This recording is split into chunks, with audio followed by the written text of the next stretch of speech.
It's 2:47 p.m. on a Tuesday. You're currently performing a world-class imitation of a person who gives a damn about this meeting, but your brain has already left the building. It's staring down a terrifying 30-year tunnel of fluorescent lights and per my last email signatures. You do the crotch stare, that frantic under-the-desk check of your bank balance. $1,200. That's the price of your freedom. You've got a 401k that's essentially a do not open until 2056 box of sadness, and you've accepted the standard narrative. Early retirement is for the hoodie-wearing tech geniuses and the my father started this firm crowd. You're pulling in 55k, maybe 65k on a good year. You aren't retiring early, you're just surviving. Except that narrative is a total scam. I spent a borderline obsessive amount of time stress testing the numbers, and what I discovered is that wealth doesn't have a salary requirement. It has a math requirement. And the math most people use is fundamentally broken. The exit ramp isn't hidden behind $1 million paycheck or a crypto windfall. It's built into the way $50,000 actually moves through the world when you stop playing by the bank's rules. Want to see the glitch in the system? Let's run the real numbers. My name is Luis, and I spend way too much time thinking about savings rates, compound interest, and why most people work until they're 65 when they absolutely don't have to. If you're someone who feels like early retirement is completely out of reach because you don't pull in a six-figure salary, make sure to hit the subscribe button and give this video a thumbs up if this helps you out. Because today, I'm going to walk you through exactly how people on normal, average, totally unimpressive salaries are retiring in their 40s and early 50s. No crypto schemes, no drop shipping, no just make more money advice that makes you want to throw your phone. Actual strategy. So let's start with the thing that blew my mind when I first discovered it. Everyone focuses on how much money you make. That's the wrong variable. The variable that actually determines when you retire is your savings rate. Not your income, your savings rate. Let me show you what I mean. A study from the Bureau of Labor Statistics shows that the median household income in the United States is right around $63,000 a year. After taxes, you're looking at roughly $50,000 of take-home pay. Now, most people hear that number and think retirement at 65, maybe 67 if things go sideways. But watch what happens when we play with the savings rate. If you save 10% of your income, which is what most financial advisors tell you to do, you're looking at roughly 51 years of working before you can retire. 51 years. If you started at 22, you're retiring at 73. That's not retirement. That's just stopping. Now, you might be thinking, okay, Luis, but what am I supposed to do? Save 80% of my income and live in a tent? No. But look at this. If you bump your savings rate to 25%, your working years drop to about 32. That's retiring at 54. Push it to 35%, you're looking at roughly 25 working years, retiring around 47. And here's the kicker. These numbers assume completely average market returns of around 7% after inflation. Nothing fancy. Just index funds doing their boring, beautiful thing. The reason this works is that your savings rate does two things simultaneously. It increases the money flowing into your investments, and it proves you can live on less. Both of those things pull your retirement date closer. It's like squeezing a tube from both ends. All right, so here's where I need to get real with you. And look, this is the part of the video where some people click away because they don't want to hear it. But if you stick with me, this is where it gets really interesting. According to the Bureau of Labor Statistics Consumer Expenditure Survey, The average American household spends about $6,440 a year on food, roughly $12,000 on transportation, and around $2,300 on entertainment and subscriptions. That's over $20,000 right there on 3 categories. And I'm not telling you to stop eating or sell your car, but I am saying that most people have never actually looked at where their money goes. They just spend and hope. Here's what most people don't realize. If you can permanently reduce your annual expenses by just $10,000, you don't just save $10,000. You actually need approximately $250,000 less in your retirement portfolio. That's because of the 4% rule, the widely accepted guideline from the Trinity study that says you can withdraw 4% of your portfolio each year in retirement without running out of money. So $10,000 divided by 0.04 equals $250,000 less you need to accumulate. Let that sink in. One decision to cut $10,000 in annual spending eliminates $250,000 from your retirement target. That's not budgeting. That's a cheat code. Let me give you a real example. Let's say you're spending $900 a month on a car payment and insurance for a new SUV. You swap that for a reliable used car, your payment disappears and your insurance drops. Let's say you save $600 a month.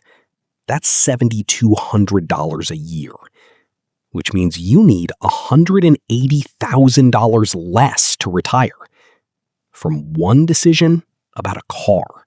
Now, you might be thinking, Luis, I know I should spend less and save more. Everyone knows that. So why don't I do it? And that is a fantastic question, because the answer has almost nothing to do with discipline and almost everything to do with psychology. There's a concept called lifestyle inflation, and it is the single biggest wealth killer for middle-income earners. Here's how it works. You get a raise, let's say $5,000 a year. Your brain immediately goes, I've been working hard. I deserve a nicer apartment, better dinners out, an upgraded phone. And within about 2 months, that $5,000 is fully absorbed into your lifestyle. Your savings rate stays exactly the same, or sometimes it actually gets worse.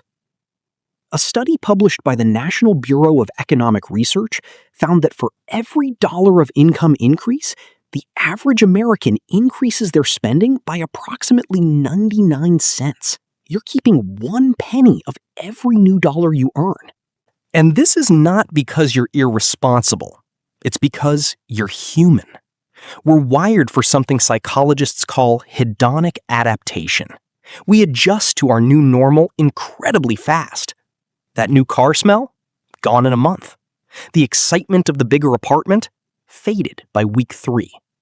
But the higher rent payment? That follows you for years. Look, the people who retire early aren't superhumans. They've just learned to recognize this pattern and interrupt it. When they get a raise, they automate at least half of it into investments before their brain has a chance to spend it. It's not willpower, it's architecture. You design systems that make the right decision automatic. All right, let's talk about investing, because I know this is where a lot of people freeze up. They think they need to pick individual stocks, time the market, read financial reports, and that belief keeps them on the sidelines, doing nothing, which is the most expensive decision of all. Here's the thing. If you had invested just $400 a month into a basic S&P 500 index fund, starting at age 25, and the market returned its historical average of roughly 10% per year before inflation, by age 50, you would have approximately $531,000. You only contributed $120,000 of your own money. The market gave you over $400,000 for free. That's compound interest. That's the thing Einstein supposedly called the 8th wonder of the world, and whether he actually said that or not, the math checks out. And $400 a month is not some impossible number. That's $13 a day. People spend that on lunch and a coffee without thinking about it. I'm not saying don't eat lunch. I'm saying be intentional about which $13 matters more. Today's sandwich or tomorrow's freedom? Now, you might be thinking, but what about market crashes? What about recessions? Great question. Here's what most people don't realize. If you're investing consistently over 20 to 25 years, market crashes are actually your friend. You're buying shares at a discount. The people who get destroyed by crashes are the ones who panic sell. If you just keep investing the same amount every month, which is called dollar cost averaging, the downturns actually accelerate your wealth building. Every single 20-year period in the history of the S&P 500 has been positive. Okay, so let me put this all together with an actual plan. Let's say you make $55,000 a year. After taxes, you take home roughly $43,000. Here's what a realistic early retirement path looks like. Step 1, track every dollar you spend for 30 days. Don't judge yourself, just to see reality. Use a free app, use a spreadsheet, I don't care. Just capture the data. You will find money you didn't know you were losing. Step 2. Identify your 3 biggest discretionary expenses and reduce them by 20 to 30%. Maybe that's housing, transportation, and food. Maybe that means a roommate for 2 years. Maybe that means cooking 4 nights a week instead of 2. Small, sustainable changes. Step 3. Target a 30% savings rate. On a $43,000 take-home, that's about $1,075 a month. Aggressive? Yes. Impossible? Absolutely not. Especially once you've done steps 1 and 2. Step 4. Automate your investments into low-cost index funds. Set up automatic transfers on payday so the money moves before you see it. Open a Roth IRA if you qualify, max it out at $7,000 a year, and put the rest into a regular brokerage account. Keep it simple. A total stock market index fund, and you're done. Step 5. Every time your income increases, save at least 50% of the increase. This is how you defeat lifestyle inflation without feeling deprived. You still get to enjoy some of the raise, but you're building your future at the same time. If you follow this framework starting at 30, you're looking at a realistic retirement age of around 52 to 55, depending on market conditions, on a $55,000 salary. No trust fund, no side hustle empire, just math, consistency, and the willingness to be intentional when everyone around you is sleepwalking through their financial life. This is where it gets really interesting, because here's the secret that nobody talks about. Early retirement isn't really about retirement. Most people who hit financial independence don't actually stop working. They just stop doing work they hate. They start a small business. They volunteer. They travel and write. They coach Little League on a Wednesday morning because they can. The goal isn't to sit on a beach for 30 years. The goal is to wake up on a Monday and have the freedom to decide what that day looks like. And that freedom, that is available to you on a normal salary. The math proves it. The only question is whether you're willing to be a little bit different from everyone else for 15 to 20 years so you can live the rest of your life on your own terms. Look, if you're still watching, you're already different. Most people clicked away 5 minutes ago to watch something easier. You didn't. That tells me something about you. If this video changed how you think about retirement, hit that subscribe button. Drop a comment and tell me your current savings rate. Be honest, no judgment, we're all starting somewhere. Share this with one friend who needs to hear it. And I'll see you in the next one.